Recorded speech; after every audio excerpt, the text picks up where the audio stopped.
Thanks for joining us today. I think we were waiting for a couple more people, but we had about 53 on the invite list, so they'll probably sprinkle in as we get started. Very excited to have everybody join our monthly webinar. As you know, every month we kind of have a different topic area. This one is actually really near and dear to my heart. It is about design and entrepreneurship. I think as designers, we are always kind of tinkering with new ideas, so it's pretty natural to start thinking of businesses as we're designing our products basically. Anyway, we have Saloni, can you go to the next panel? Yeah, we have a health tech mixer in Boston coming up in a month roughly. So keep your eyes on that. And also, if you are interested in learning more about our monthly webinars as well as kind of our other things we're doing, subscribe to our newsletter once a month. We won't spam your inbox. It's actually really just try to be as relevant as possible for the design community. Let's get started. I'm super excited about our webinar and our panelists today. I have Brad and Creighton on the call today, and we'll make quick introductions and then we'll dive right in. So I think we have about 27 people starting, so that's good.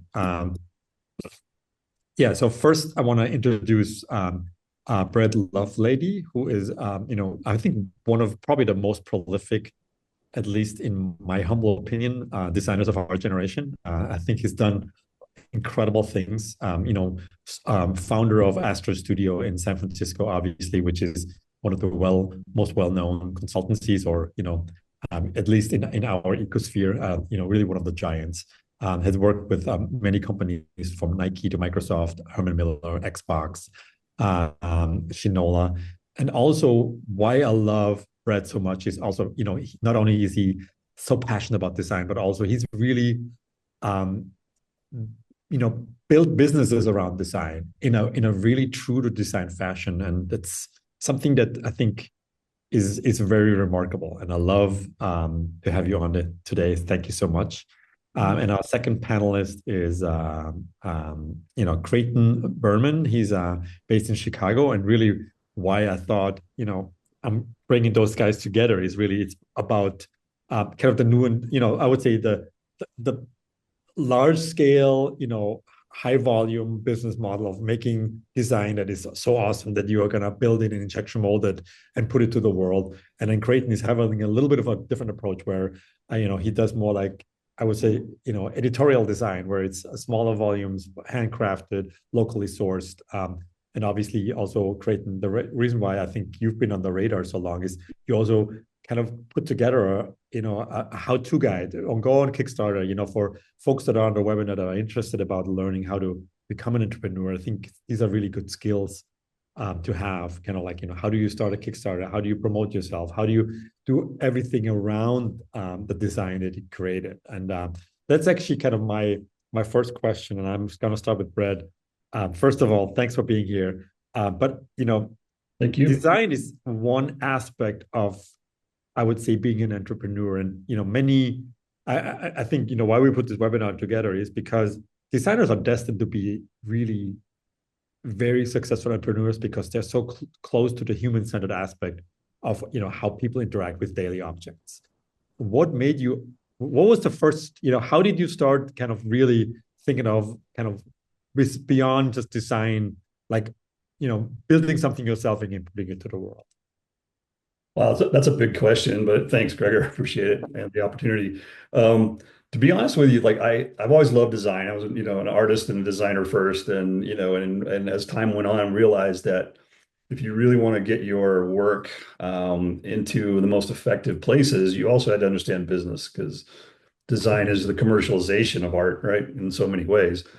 And so as you started looking at that, you realize like, wow, I better understand a little bit more about how everything gets to the market, and then what the impact of the design is, and along the way, recognize the value of design as well.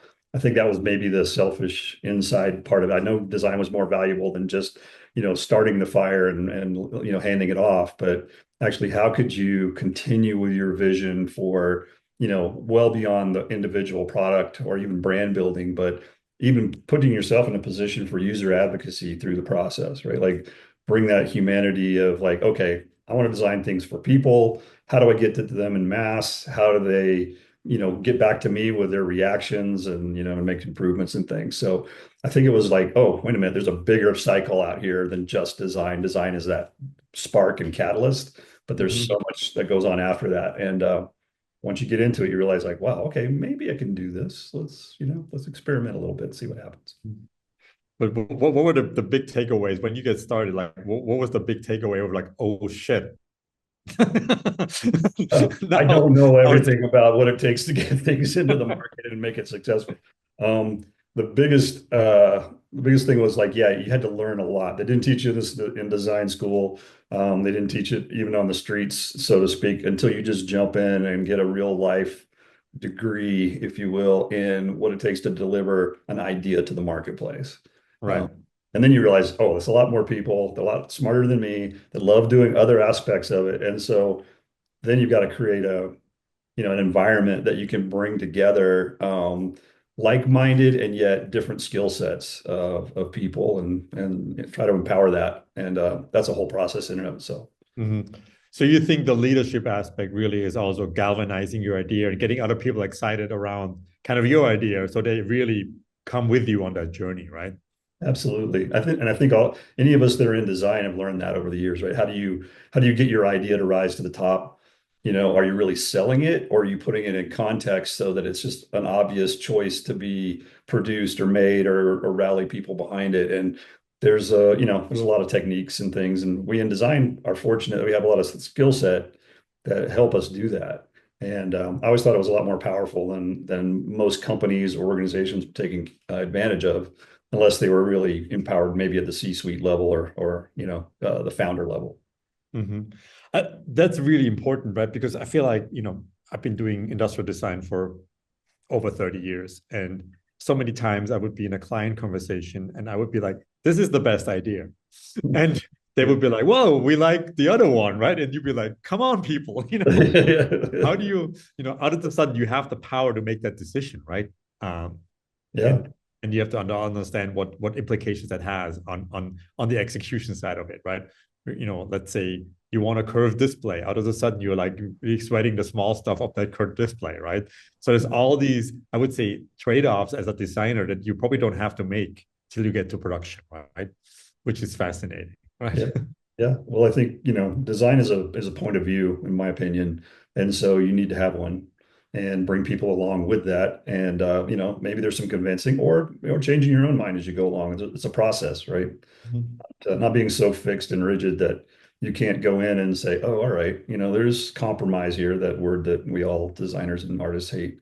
But it's a given. You've got to put things into context that comes from a lot of great dialogue and reaction and experimentation and then hard realities, right? There's a lot of hard realities that come into making products for the world. Right. I think that's a really good point. And I feel like as a designer, as you're making trade-offs between hard realities and user centricity, you are really so qualified to do that because you have that connection to the human, right? Or the interaction with the product. A lot of times, I see designs that get handed off and get commercialized. If they don't have that designer connection anymore, they kind of lose the spirit sometimes, right? And then you see Absolutely. in the market and you're like, what is this?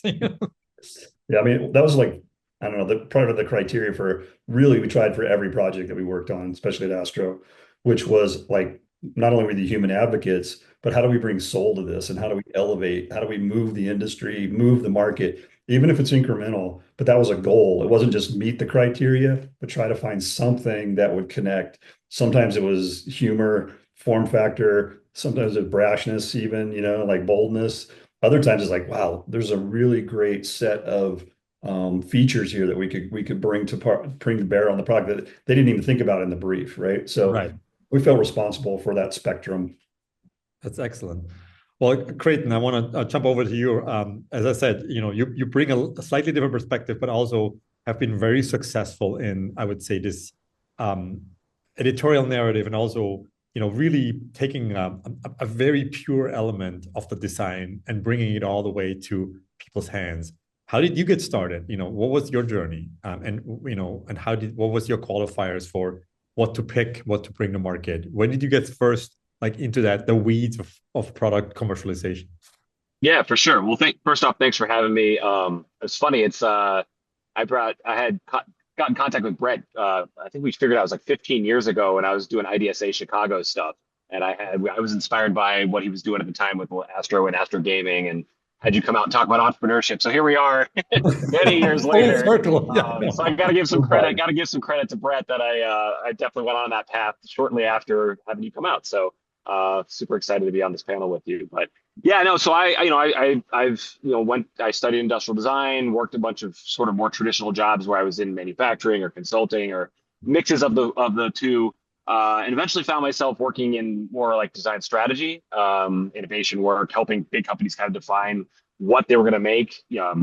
Working with researchers and business strategists, and really getting a taste of what I felt like was more of the cycle. It was a lot more of the definition. What are we going to do? What's the strategy? Why should we do it? Why do people care? And the irony was I loved that work. I still do that kind of work as a consultant, but I also felt like I understand so much about like what this should be. I have the vision, I have a strategy. And so often that kind of work you hand it over, right? And the company takes it from there. And maybe it comes out the way that you envisioned it. And so I kind of had an unlock moment of like, well, I can use all this mindset and these learnings and these skills for my own work, right? I have a vision. For me personally, I felt like a lot of the design work I'd done over the years, the innovation work, tend to really focus on making things more convenient for people. And I'm sure all the designers on this call, I'm sure I've been on a project where you're just like making it as convenient as it can be. Convenience is the most important thing. And in the back of my head, there was something that was kind of like, I don't know. I don't know if convenience is always the best. I think there's plenty of times where making our lives easier is good, but at some point, what are we doing, right? Like we're making convenience for what, right? So I was like, if I ever get to make my own brand, I really want it to be kind of about challenging people a little bit, making them do a little work, celebrating that as like a ritual or maybe learning or experiencing something or being involved in the process. And so, yeah, it was just sort of through the bottom up. While I still had this day innovation job, I started to, work on my own projects on the side, like many people do. But when I started doing that, there was a big unlock moment where things like social media were really starting to blast off. Instagram was really becoming a real platform. Kickstarter, obviously, we'll talk, I'm sure, more about that in a minute. But that was very early, seeing that as a tool. A few of my friends that were artists and things were starting to use it, but nobody had really used it for design yet. And just also the act of like, small batch kind of manufacturing tools, even things like laser cutters and 3D printers and things like that were really starting to come out. So I felt like all of that happening at once, it really enabled me to, set up a website and start launching products on my own. And then, it's grown from there. It's much, much bigger, but in some ways it hasn't. It's still mostly just me facilitating, finding the manufacturing, coordinating, working on marketing, getting it in front of the right people, launching it, sometimes with crowdfunding, sometimes not these days. But it's what I guess my big kind of point of difference maybe from from obviously the world that Brett's in is mine's very much, it's part of my practice, right? It is its own company. My company's called Manual. We make, products for slow living, I like to say. But it is part of my whole kind of practice, which involves still working sort of in the innovation and storytelling space and sort of bringing visions to life. So I think the way you said that was really great, that it's, for me, a lot of it has to do with sort of like, shaping a vision, an editorial kind of perspective, and then bringing that to life through a product. Right. So yeah, that's kind of the high level view. Yeah, and maybe there's a question for both of you. Do you think that we're at the golden age of designers becoming entrepreneurs with, following 3D print pricing and social media at your finger toes and fingertips? Sorry. I like finger toes. My second language sometimes comes through, and I'm like, what did I just say? Yeah, no, I love that. No, but basically, how important was Brad? Maybe that's a question for you. How important was Kickstarter in like your business, or like even like something like it, right? Do you feel that it was like a galvanizing moment, that you had the ability to kind of create iterative prototypes, put them in front of people quickly, and kind of galvanize it into a product from there? Or like, tell me about that journey a little bit. So did you mean me or Craig? Yeah, Brad. Yeah. Oh, okay, good. I haven't done it quite as much in the crowdfunding, crowdsourcing side of things. Okay. But we have been involved in some as well. Mine ended up being more like with private equity and VCs, which is a whole nother, group of animals. But the things that we did do around crowdfunding, yeah, to your point, is empowered and democratized the ability for entrepreneurs to bring things to life. Mhm. And designers are perfectly suited for that because we visualize rapidly, we put things in context. We can create hype, we can create, visions, all of these kind of things, which basically gain momentum. There just weren't a lot of great platforms in the early days. You had to, in the early days, you had to go knock on doors and get in front of groups of people and Mhm. investors and, hope that, that someone would take notice. As time's gone on, I mean, technology has democratized all of that. And then obviously the commercialization of the Kickstarters, the Indiegogos, and, on and on and on. There's so many now. That was I don't know, that was just the cloud burst, right? And all of this stuff became forward. So then it became like, okay, now how do you play this game? How do you get those elements together and commercialize? And Right. commercializing is still very similar to probably how it's been for decades, really, in some ways. But all these tools now you can do it with smaller teams and people, and you can rally up. Oh my gosh, you can build a community and a culture 10 times faster now than you could even a Right. couple of decades ago. Yeah, Yeah. I'd say we were in a golden age. And I don't mean this in a negative way, but there was, I think the last 10 years have definitely been extremely, everything was kind of a lot easier, I think. The tools were there, communication, the direct link to China, a lot of things. And like you said, designers are really good at that front end storytelling, strategizing, envisioning, really getting the product right. We excel at that.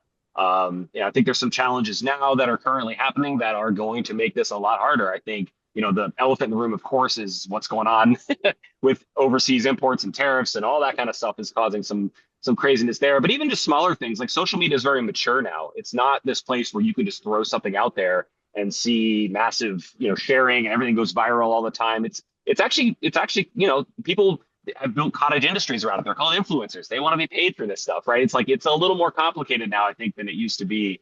But all this to say, I don't think it's a negative thing. I think it's just become more mature. And I think, yes, designers still have this amazing ability to take a nascent idea and bring it to life and get whether it's investors or crowdfunding, whatever they're doing, to get it in front of people and get them excited and get them to believe in it.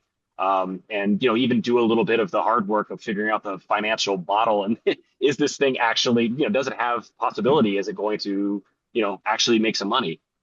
So yeah, so I think it is a golden age still. I think it's still better than it's probably been, in the past.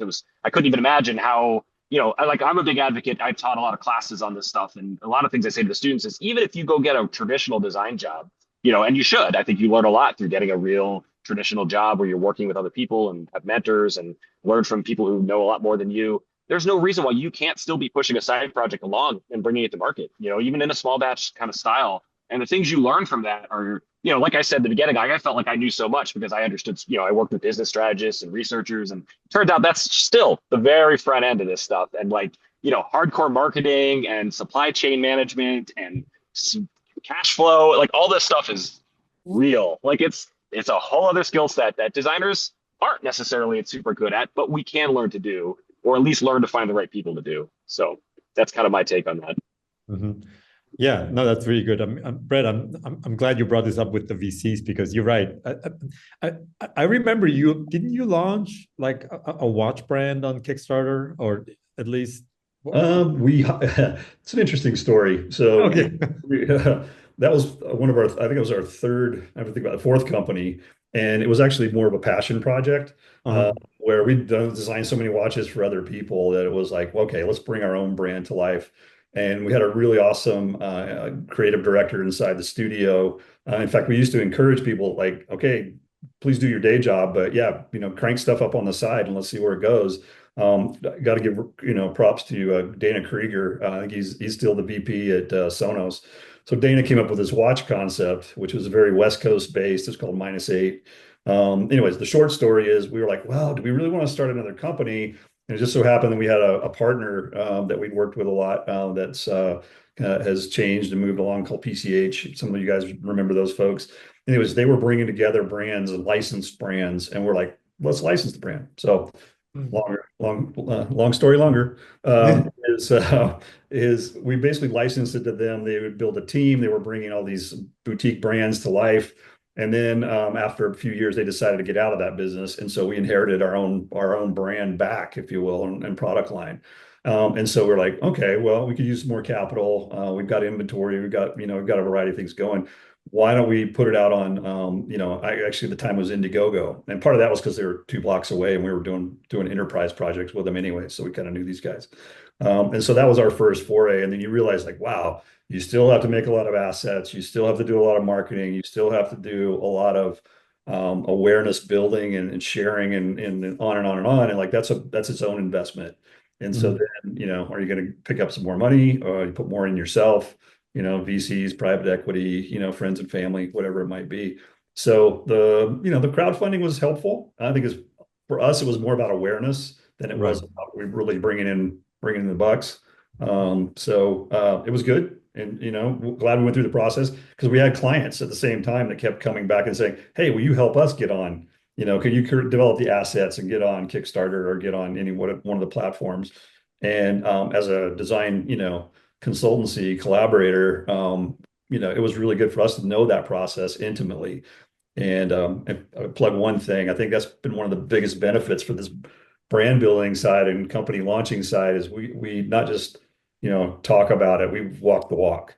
And we did it quite often inside the walls, if you will. And that was super helpful. It's just insights that you get no other way, and kind of get off of your design, ivory tower sometimes, and come down and like, oh wow, I gotta hit the streets of around the world to make this happen. So Right. Yeah. So do you think, I mean, I know the answer, but do you think that these designers are actually good street fighters?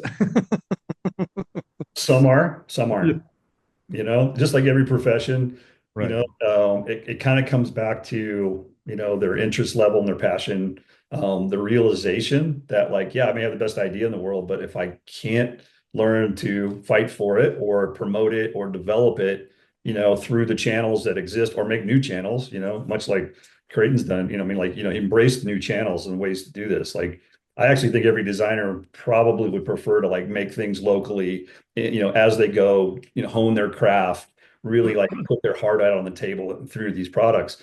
And that's hard to do, but you can do it. And so I think part of it is aligning those passions. Then you'll figure out what you want to fight for. Otherwise, it's like, okay, that was a fun idea. Maybe someone else should do that, or it's a nice portfolio piece, or I'll license it or sell it to somebody else and move on. Right. Interesting. You mentioned licensing a couple of times, and it's another avenue of designers kind of creating, I would say, brands, brand assets, brand ideas, and Yeah. then basically you know spinning that out into somebody else that might be more destined, might have more partnerships, more channels, more reach, right? Can you talk about that a little bit, because that would be maybe helpful for folks on the call. Sure. I think it's marginally successful, to be honest with you, unless you make that your business model. But it is a great channel, meaning you develop an idea.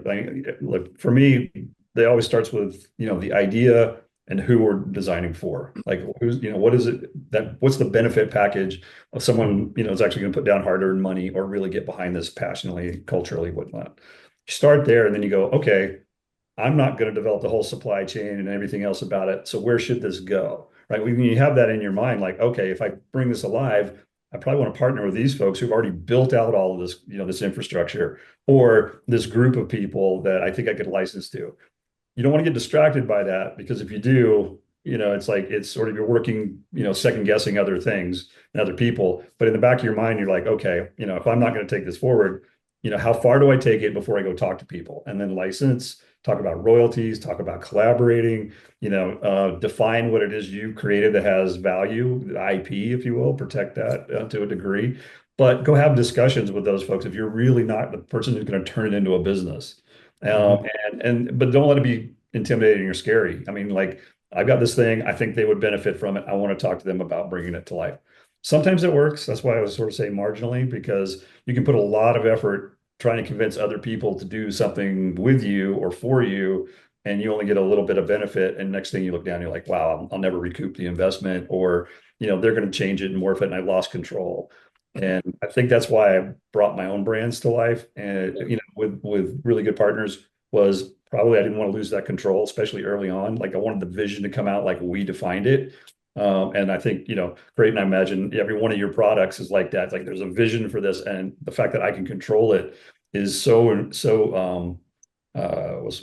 so valuable to not, to you and the process and the people, but it's also kind of like one of the initial drivers of any new project or program. Yeah, So when you I agree. license, you lose Yeah. that. So Yeah, I agree. No, because I've done a little bit of licensing, played around in it, had some things that fizzled out, had a few that happened. But I found that, like, for me, it's the risk and reward is really exciting of actually launching your own and being in charge of that. And and financially, there is more upside. Obviously, if you can produce your own product and get it out there and get it in the right distribution channels, get people buying, you're directly linked to that profits, and so that's exciting. Whereas I found with, and I'm not super experienced with this, but I've talked to some designers who work with like European furniture manufacturers, things like that. It also really comes down to how much they're going to promote what you design. So you could actually work with a great manufacturer that really works with you and gets the vision, but ultimately, like if what you've made, like I've talked with a furniture company in Chicago, in the Chicago area that does a lot of work like that, and they straight up told me like, look, like for accessories, the kind of things you do, we tend to cycle those out every season. So like really realistically, max the royalties you'd be getting are kind of capped at a certain point, and then that will be gone next season. And I was like, oh, I kind of rather make things that are timeless, like, and obviously not every designer wants to do that, but in your mind, you're like, well, if I'm going to make this, I'll just keep making it. You know what I mean? It's not a seasonal thing. So yeah, I think royalties are interesting though, and I know there are designers who make it work really well. And like you said, if you've got the right manufacturer, the right relationship, I think that's great. But again, it's to Brett's point, like when you're the one driving it, there is a different feeling and a different imperative of like making this function and making it sell, and you're responsible for it at the end of the day, and I kind of like that responsibility. I just in the back of my mind thought this is a whole nother discussion, which I think is really fascinating because there is designers, right? We know many of them, especially in the furniture industry, that's their business model, right? They don't get paid for the work. They get paid as stuff comes to the world, basically. And it's kind of risky, right? Because Yes. you can put a lot of effort into something that might sell 20 pieces, and then how do you recoup that investment ever, right? Yeah. I mean, Brad, you and I both run design studios, and I think one of the things is there's always like this, like you get super busy, you have a lot of projects, and then there's always these gaps where you're like, okay, the next project, the PO is not coming, and I'm always like, should we start to making our own products? We have all these amazing designers here sitting, waiting for a PO to come. yeah, it's a tough one. I mean, I had to learn the hard way, I think, with our first company, which was very commingled with the whole business, the finances, the people, the time, everything. And it was awesome energy inside the studio. But when it came to like commercializing, you're like, wait a minute. It's like my analogy has been that it's like playing two sports at the same time. Right. You really play basketball and golf and be great at both. And it's really difficult to do inside of I think let's say a consulting studio environment. So by the time we got to the second company, it was like, okay, set it up separately, a little bit of firewall, great relationships. Like we know what we're doing, but we also know what this new entity needs to do, and bringing in the experts there as well. So like a COO and a CFO and funding and responsibility there. And then we were able to bridge that gap, but we had to set it up so that that other sport could flourish on its own, as well as not distract from our everyday job. Right. And, That makes total didn't sense. I think always it work, but And it depends on the scale too, because I also have consulting clients that I'm always working with. That is still a large part of my practice. And yes, when times are slow, it's great. I get excited because now I can actually focus on new product development and prototyping and literally, I mean, like, I'm very hands-on and very DIY. I'll drive to the powder coater and pick up product. Obviously if I'm busy, I have truckers do that. But it's like, so I think there is some advantage to it. But to Brett's point, I mean, financially, they're two separate companies, and especially in times where you're, hiring help or whatever. For me, because I'm smaller scale, like, it's nice to have that division. But you're right. It is two sports at the same time.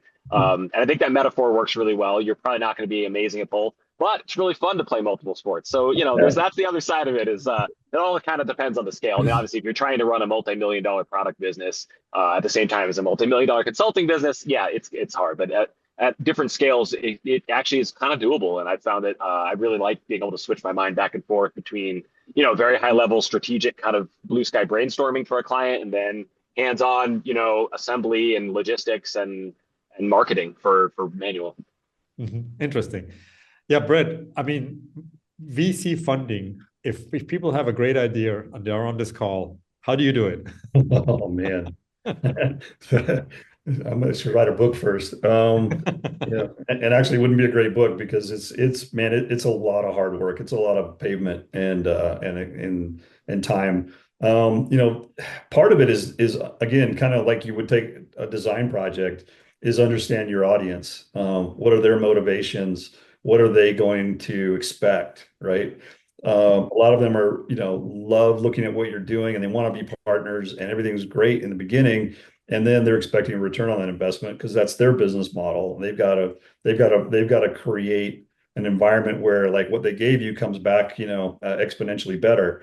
And so there's a lot of time, a lot of dialogue, a lot of friendships, a lot of knocking heads, as well. So part of it early on is qualify the person that you're going to take capital from, as what their motivations are and what they need to accomplish. And that may lead you to, a completely different kind of, private equity model or, wealthy individual or a couple of them, or big hardcore VCs and Keiretsu forums of, that are, you have to go and pitch in 6 minutes and hope, you spark something with someone. I mean, there's just so many different ways to do it. It's really key though, is that they don't just give you money, they hang around, right? They become part of your board. They may Right. become the chairman of your board, right? We were fortunate in Astro Gaming. We had an awesome chairman of the board who we didn't always see eye to eye with, but man, it was great that he was there because not only did he bring money and contacts, he actually was the right sounding board and mirror, if you will, as we're going along. Like, guys, this is a business too. It's not just a passion project. Right. Not thought that totally, but at times it's like that, right? You like, Right. okay, It why are has to be, right? Don't you think it has to be a passion project? oh, Otherwise, like absolutely. it's like you become another SKU on a shelf, right? Yeah. I mean, as someone who invests a little bit now myself, I wouldn't invest in somebody that wasn't passionate, that wasn't going to wake up every day and bleed into the project 24/7. At least they need to project that as much as possible. And I don't mean that to their detriment, but I want to know that, okay, here's the capital and I'll help you as much as I can, but can you carry the ball across the line? Mhm. And that's really what I think most of the good investors invest in beyond the idea. Yes, that's a checkbox. It's an important one. It's a passion driver, but it's the people that can actually follow through, and passion, vision, consistency, and focus, is a big part of it. Designers in that role, myself included, like aren't most focused all the time. But if you get a VC and you got some money and there's some expectations and you've got employees and you got payroll, just like in a design firm, like your focus can become, very clear very Right. quickly. So you think the pressure of business really helps you galvanize kind of the product outcome, in a sense, a little bit I think it faster. does. Yeah, I mean, it's like I don't know, philosophically, like if you're not thinking about how it's being commercialized and being responsible for that, then you're doing artwork. You're not in the design business in the same way. Now, that doesn't mean there's again full spectrum there as well. But those pressures of like okay, supply chain, just like Craig mentioned, like man, that just got blown up, and now I've spent years building that, or like now what do we do, right? Right. And like that is a business impact to your vision quite dramatically, right? Um, when we did work with our friends at Shinola, which is always an interesting history, their goal was to create jobs and to make everything in the US, which was when they wanted to start to do that. And this was post them doing their watches, but the same philosophy with their watches, like that was almost impossible. But that was like, we don't care. That's the criteria. We want to give back to the US. We want to create jobs in the US. We're going to set up in Detroit. We're going to, like they had all these very altruistic things. And then the hard realities set in of, okay, can you even make that product in the US anymore? Mhm. And they stuck to their guns and they did it for a long time. There's some ups and downs and things, like any business after that. But that original vision, required you to kind of, understand where you're going to go before you even started. It became part of the brand too, right? I mean, you Yeah. basically the credibility came through that, and I think that a lot of brands are kind of going in that direction. As Creighton said, I mean, you really can't ship stuff of China. I mean, if these tariffs stay on, there is no way you can actually set up a supply chain in China anymore. And many of, all of our corporate partners are very actively moving things out of China. And they I keep have to. hearing, I mean, domestically, it's like, everybody's kind of running this direction now as well. The explosion of growth you'll probably see throughout North America, not just the US, but think in Mexico and Canada as it relates to, new supply chains and new suppliers is like, you talk to those folks that are setting up in those areas and they can't respond to the opportunities fast enough. Right. In fact, the infrastructure is, needs to grow more and more for them to kind of, take that seriously.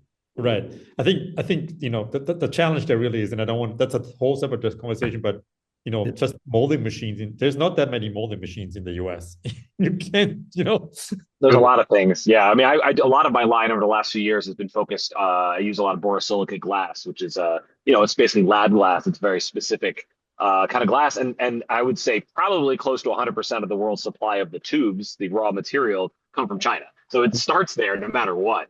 And I've noticed over the years, like really, there's only a few places in the world that work that kind of glass. It's very labor intensive. It's hand blown essentially. They have some molds and some torches, but essentially it's labor based. And when it comes to labor, right, there's only it's about training and it's about cost, right? And that's these Chinese factories I've worked with. That's what they have. But yeah, I don't want to go all the way down that avenue because it's obviously a very complicated topic. But I will say, in the meantime, it definitely throws some very small businesses like mine into havoc because I built up over time. I worked originally with a manufacturing agent that got me off the ground. They were based in Chicago, and I had associates in Shanghai, and so they really helped me get my supply chain up and running for this stuff. And then over time, I was able to kind of build my own direct chain with a few other glass factories, which felt really good. And like I'm a designer, and here I am directly working with the factory. It's a whole skill that's very challenging, but I was doing it. And then here we are. I'm at a point where I'm like, oh, I don't know that I should be doing that right now because as a very small company, I just can't afford the risk of what's going on right now. So, the good news is I've got other projects that I'm shifting that are more local. But, obviously the challenge always is the scale of what they are and quite frankly, the ability, I sell a lot of wholesale, like a lot of retailers will buy my glassware and sell it on their shelves. That model requires margins that are just not there with a lot of the domestic stuff that I do. So it's an interesting challenge. I guess I feel lucky that it's not my only my only focus. I do have consulting work and other things that can kind of balance everything out. But but it is painful too because it's like wow, it's just starting to get great traction with glassware and really understanding how to sell and how to really get in those. And obviously you can I work with some beverage companies and things like that where I'm more like it's like more like B2B sales, right? Like doing large quantities of something that's branded with their logo or whatever it is. Maybe it's a very specific tea brewer for a tea company, and it really just puts a damper on that kind of work. So it's interesting. I'll be very interested to see where this goes over the next few months, and obviously hopeful because I'd like to keep that side of the business going. But that's one of the challenges you do learn when you step outside of your design. So when you're just doing the design work, that really doesn't affect you directly. But when you're actually importing and exporting, that really hits you.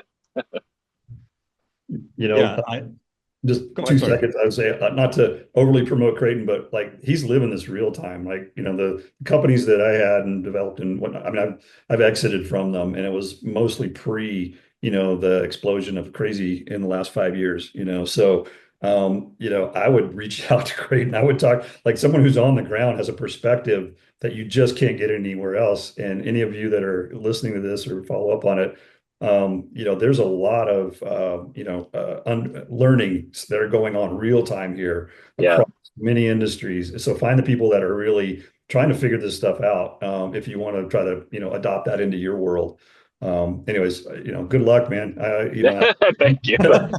I'm happy for you, and I hope it works out really well. I hope so. Brett, actually, a couple more questions before we have questions from the audience that I want to get to, like maybe the last 10 minutes of our call. But I mean, you have had a very successful exit. PA Consulting is doing wonderful work with now Astro being infused into them, and they're doing really incredible stuff. There's lots of our friends are still there, so obviously Astro Gaming became a very large company, and gaming itself as a category exploded, right? And I think Astro Gaming was one of the first purpose-built kind of device, design-led purpose-built products in that space. So that you always were on the top of your, I would say, you were on the bleeding edge of innovation in that regard.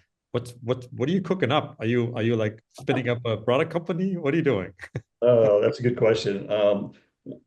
Functionally, I'm actually just advising and investing in a few things right now, and I'm actually brainstorming on a couple of different new, I'll call them agency models that, allowed me to take some of the expertise and network that I have and bring it forward. I hope to share that more in the next little while. It's been kind of fun. I've been working since I was 14 years old, and all the way through the sale to PA of Astro, and that was through a pretty tumultuous time, and so it's interesting to just step back and say, what's the impact of, we've been talking about supply chain and tariffs and things, but AI, right? Right. Like, what about development? What about, the multidisciplinary impact of all these great tools and opportunities that are coming out of that, right? Like, I mean, I don't know, I'm an old enough guy that been through a few technology changes and shifts in how we do things.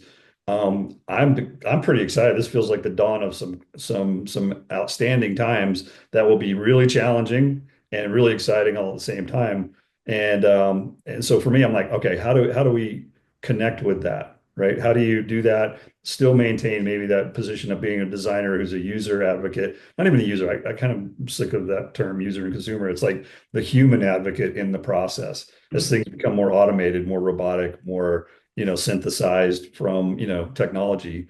I can't throw a rock around here in Silicon Slopes without hitting a SaaS unicorn, and everybody in there, and all the money is kind of going into these big enterprise software areas. So how do you bring hardware back into vogue? And there's some people out there that are really interested in it, even though now we've kind of hit a real stumbling block. Like, okay, we got to really think about how we bring physical goods back alive. So that's the brainstorming area that I'm in. And that's a really long answer to your question, but No, that's a wonderful answer. I mean, I it's love kind it. of, You know, yeah, it's kind of the soup I'm like swimming around in right now. So right.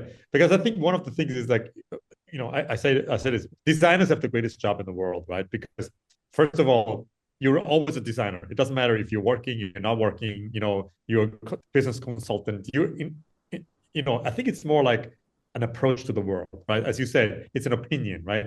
And I yeah. feel that's great about what we do. You can apply it to business models, innovation, SaaS, UX. I mean, it's really wonderful, right? In a sense. And I I'll feel give like, you a line from someone we all probably know, and I got to work with him for a few years. Was Hartmut Esslinger at Frog Design, yeah. and on some very late night plane rides back from Germany with him. One of the things he would say is, he goes, "I don't understand American designers." He goes, "They want to retire. They want to sell something and retire." And he goes, "You're a designer. You die as a designer. Like you're a designer from day one till the day you die." And I think he's lived up to that. I've noticed a little bit of what he's up to, but that always stuck with me. It's like it isn't just a career path, or a role. It's actually like, is that your ethos? Is that your Right. cultural, being? And it's hard to maintain, right? Just trying to stay relevant in design is enough of a challenge. I know. Well, one of the things is interesting, right? So it's in a sense also like it can be your detriment. I want to. That's maybe my last question before we have, before we jump into this. But it also can be your own detriment, right? Like you can be your own worst enemy. I would love to hear, Brett, like, how do you overcome that side of design? Oh, wow. I we used to have this little saying in the office was like, put your pencil down, right? Stop sketching, because you could just go on and on and on and on and on. You can beat yourself up. You can polish to the nth degree. And so somewhere in there is maybe defining your own personal framework so that when you've gotten the idea to its maximum, potential, and then deciding what to do with it, right? Like those different, crossroads that you reach on any project. And I think that's kind of the way I've looked at my career as well as projects, when to start something and when to stop something, or when to like fuel it and, fan the fire. Mhm. Yeah, I think Great. my take on that maybe is a little different. I think as I've gotten further along, I've just really gotten interested in improvisation and how can I kind of live a life of improvisatory projects and moving things forward and trying things out. And I have a specific interest with manual for things that are sort of like maybe the user's involved in completing them. So it's like, can I can I design systems that allow other people to kind of finish what's there? Or, like I'm working on a bunch of furniture right now that hopefully is sort of a, yes, you can get the final piece, but maybe you can also get a part of it and kind of make it your way. Whether that's, I have some lighting stuff and some other things like that. And it's exciting to me, this idea that like, yeah, what, with all the tools we have and all the ability to make smaller batch things, like I think there's just something exciting there too about, as a designer, of course, I want to control everything, but sometimes there's something beautiful about giving up a bit of the control and seeing where people take it. And I think, honestly, some of the most exciting stuff about the web has been that, right? Like somebody makes something, whether it's like as stupid as a meme, right? Like a meme is cool because you make it, but then it gets reworked and rethought a million times over and becomes cultural, right? It's like, it's not the original quote unquote meme designer's vision, maybe. So I don't know. I think there's something interesting there that I've been playing a lot with and I want to keep pursuing, especially in the face of the way the world is. And, frankly, like, the way technology kind of gives everyone our own specific kind of experiences, right? Like, my Netflix menu is different than your Netflix menu or your Spotify or whatever, you name it, right? Like everything is so tailored now that I think in some ways physical design obviously is harder to do that way, but the more we can kind of explore those ideas, potentially the more we kind of meet people where they're at and what their expectations are. So, but yeah, I think ultimately it's a fun challenge. I think, I think design's a great job. I think, but ultimately I've always felt like, and I don't know if anyone else agrees, but I felt like as long as I could be paid to be curious and creative, I didn't really, it was like, I'm okay with anything. Like I'm curious about everything and I want to create my own vision of everything. I mean, there's limits obviously, but, and I think it's pretty exciting that like design has been integrated enough into the world now that you can kind of get your feet into places that I don't think we could have been in, 30, 40, 50 years 100%. ago. Yeah. I mean, maybe you could if you were Raymond Loewy or something, but like, or like Eames, but like, it's cool now. You can really, I found myself in some wild meetings and being involved, and my opinion was asked for on things that technically I don't know that it's really what I know, but it's exciting that our ability to understand people, our ability to envision experiences, that's special. And a lot of people don't actually have that. And it's easy to forget that sometimes, but we bring something really interesting and valuable to the table, and we enjoy doing it. So that is pretty lucky, right? Well, we'll open it up to some questions. Actually, if you have a question for the panelists, please drop it in the in the chat. The first question really, and I'm going to start with Creighton because you're the hip and upcoming. I don't know about that, but sure. Okay. Well, at least me and Brad think so because we're old. Yeah. But I think for both of you, like we talked about kind of this proliferation of social media and kind of the commercialization of access, right?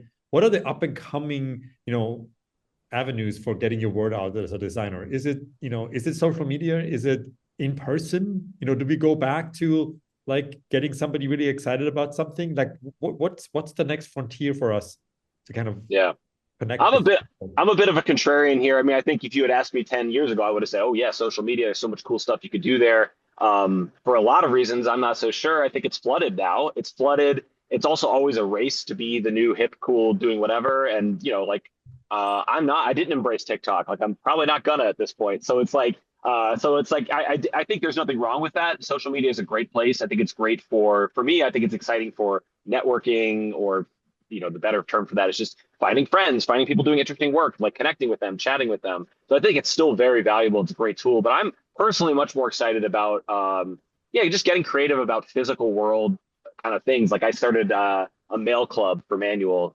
This probably sounds really backwards and crazy, but I was kind of like, the mailbox is something people still have. I enjoy printing and doing, I'm also an illustrator. So it's like, I enjoy that side of the work. Why don't I just make a mail club where I'm mailing out to all my customers? I've got a lot of people on that list now, actually more than I can handle physically mailing stuff.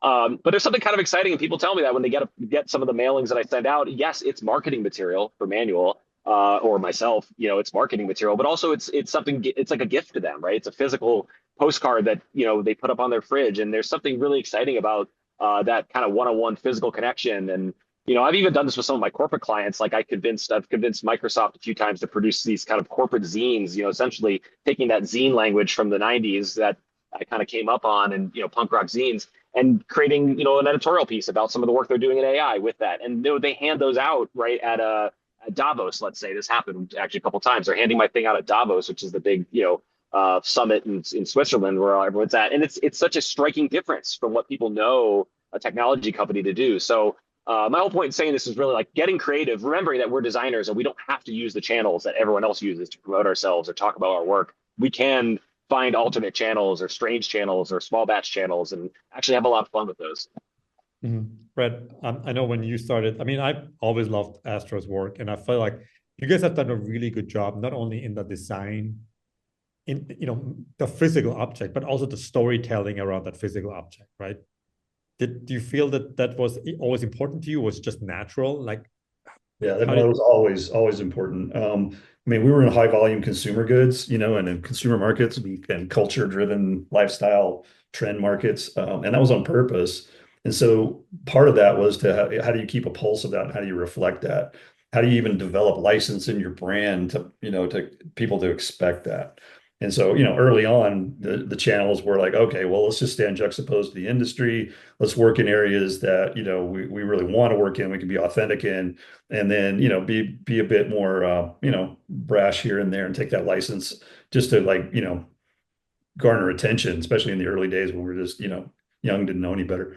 And that was helpful. As things kind of evolved, I kind of realized that, well, you've got to maintain some presence, right? So people hear, word of mouth or you recommend it from other people, they've got to know where to go to find you. And so, we started at the dawn of the internet. So it was, we were designing websites for companies that, didn't even know what a website was early on because we had a brand team. And so our brand team and with our industrial design team from the day one allowed us to put any idea into context that they could understand. Packaging, advertising, communications, exactly what Creighton said. And I love the fact that you're still doing artifacts and tangible stuff. That's key, I think, just to building culture and feeling like you're putting good things in the world. And we did that. We used to do directed mailers and physical things on top of those things. And we continue to do those all the way through, really almost the existence of Astro, well beyond the corporate t-shirt, but that even became a thing. And so there's that side of it matched up with, especially no matter what size of design firm you are, whether you're one or two people or 50, is don't spend the time shotgunning the world. Like just make sure you've got your social side of it covered so they can discover you through those natural channels.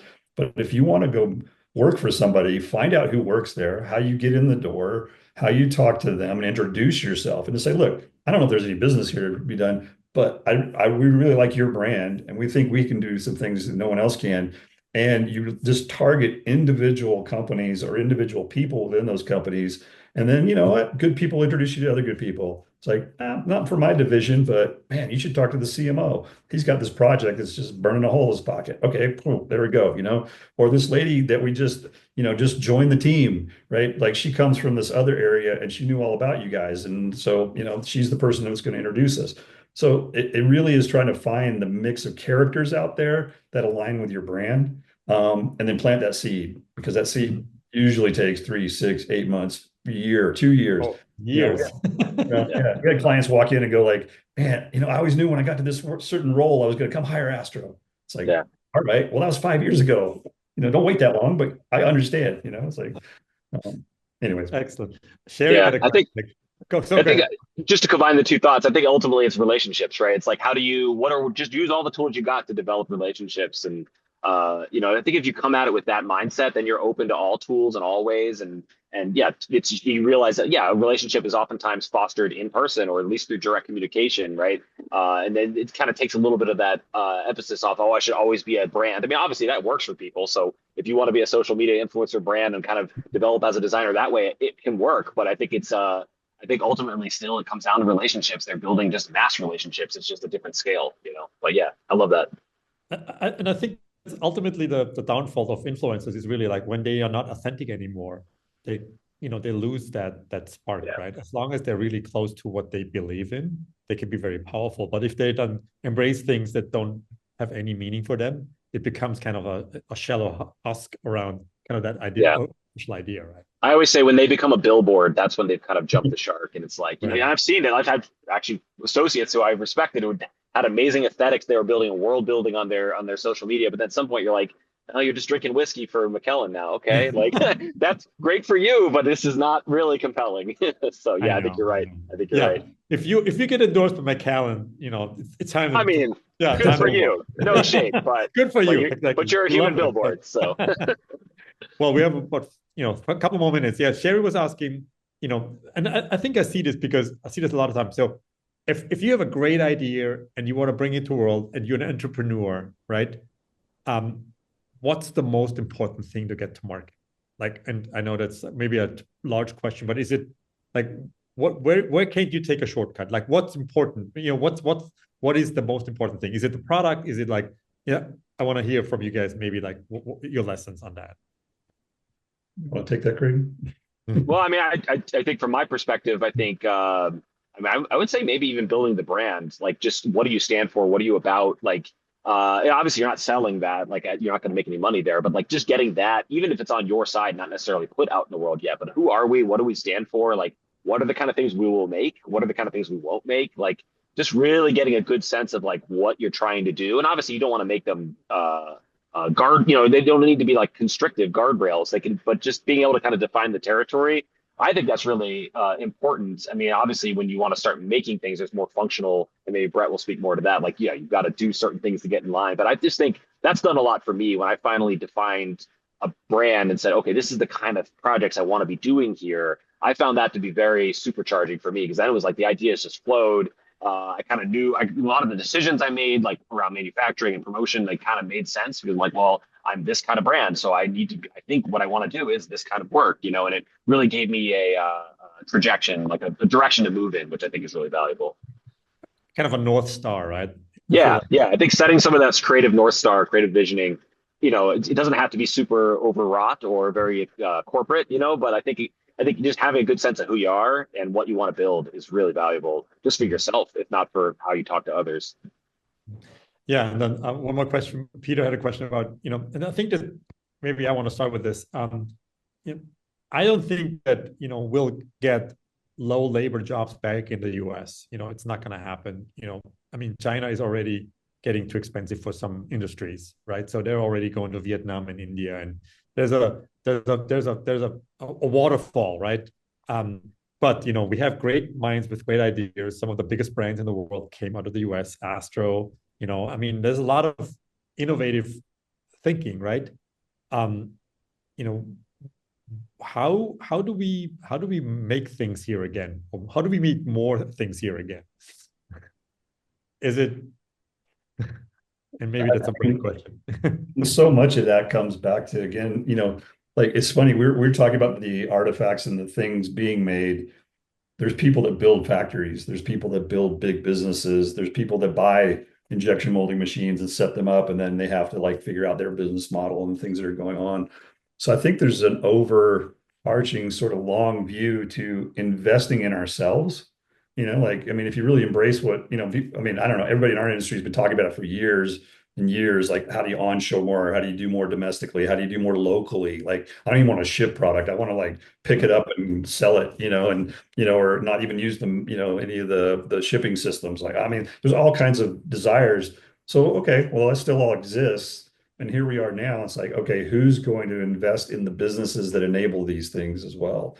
And I think if they took maybe a design approach, like that wouldn't be the worst thing. Like, oh, I'm going to set up a factory with a couple of perfect injection molding machines that maybe only use bioplastics and, are set up for this size and scale.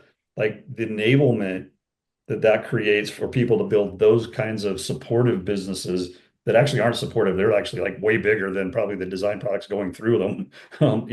Like I think that vision of investment is really what's needed here or in any country that we're partnering with, quite honestly. I mean, that's how they do it.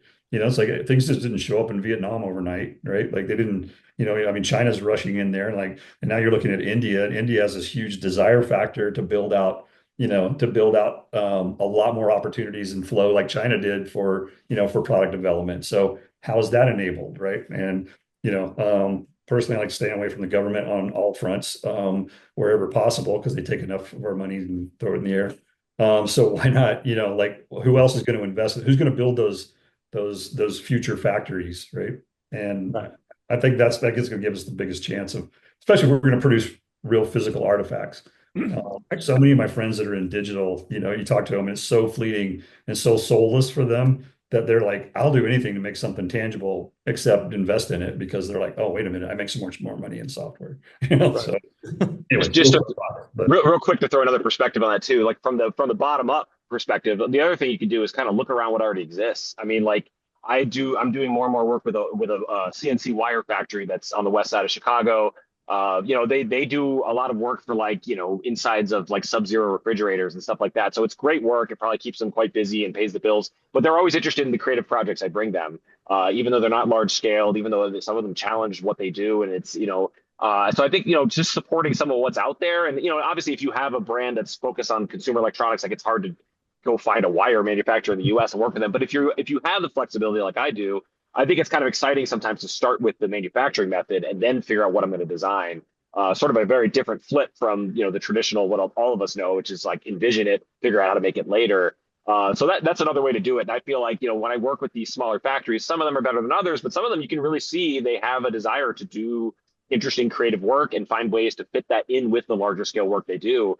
And to me, that's exciting. If more places did that, and like a lot more designers could be working on small scale batch projects and getting them out there. So, and obviously every region is different. And I'm lucky in Chicago, there is still some manufacturing left. Some regions just have none at all, but they're out there, and the more we can support them, the more, we can build from that angle too. Awesome. One of the, just to plug a company that if you want to look at and study in doing this, I think is American Giant. If you guys have followed them. And I mean, it started out in San Francisco, that's the headquarters, but they reinvigorated North Carolina, right? Or a little region of it, let's say. But honestly, just look at their model and what they did, like as one of many examples, they, if they can do it, there's a lot of industries that can. Yeah, I agree with you. I mean, I think, this was a wonderful conversation. I know we're coming at time. Thank you both so much. I learned so much, and I hope our people that joined the conversations also. I really appreciate it, and hope you guys had a good time. And let's keep in touch. Yeah, absolutely. Thank you, Gregor. Good to see you again. Great. Yeah, good to see you, Brett. Thanks, Gregor. Bye. Thanks for watching, everyone. Take care. Take care.